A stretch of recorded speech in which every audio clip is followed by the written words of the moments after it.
अस्सलाम वालेकुम नाज़रीन। ड्रामा सीरियल ए दिल में मलीहा का ख़त पढ़ने के बाद रुहाम के दिल पर क्या गुजर रही है, ये तो सिर्फ रुहाम ही जानता है। रुहाम रो रो कर अपनी माँ से कहेगा कि उसने अपने हाथों से ही अपनी जन्नत खुद ख़राब कर ली है। मलीहा बार बार रोती रही, चिल्लाती रही और यकीन दिलाती रही। उसने उस पर यकीन नहीं किया। उसने अपनी बीवी और अपने होने वाले बच्चे को खुद से दूर कर लिया।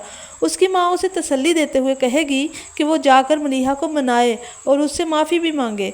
रुहाम खुद भी यही चाहता है और दूसरी तरफ जैसे ही रुहाम को ये मालूम होगा कि मलीहा की तबीयत ख़राब हो चुकी है, वो उसे हॉस्पिटल देखने के लिए जाएगा। मोहित को जैसे ही ये मालूम होगा कि रुहाम मलीहा को तलाक नहीं दे रहा, उसके ऑफिस पहुंचकर हंगामा शुरू कर देगा। रुहाम यहाँ पर अच्छी खासी मोहित की ठुकाई लगाएगा और उसे समझाएगा कि आइंदा वो उससे और उसकी बीवी से दूर रहे तो ही बेहतर है। इसने जो झूठ और सच मिलाकर उसे बताया था, उसका पर्दा फाश हो चुका है। वो सब कुछ जान चुका है। मोहित को अब एहसास हो चुका है कि रुहाम कभी भी मलीहा का साथ नहीं छोड़ने वाला।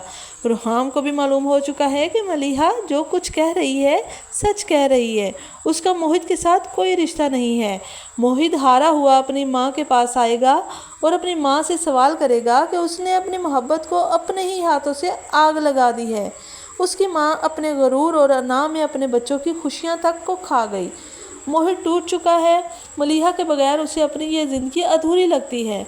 अब वो चाह कर भी मलीहा को अपनी ज़िंदगी में शामिल नहीं कर सकता। दूसरी तरफ सना का वालिद अपनी कोताही पर बहुत ज़्यादा पछता रहा है। उसने जो कुछ सना और रुहाम के साथ किया था, अब उसके किए की सज़ा उन्हें भी मिल रही है और साथ में उसकी बेटी को भी। नाज़रीन, आपको क्या लगता है, क्या मलीहा रुहाम को माफ़ कर देगी और अपने घर वापस आ जाएगी? अपनी राय से हमें आगाह करें।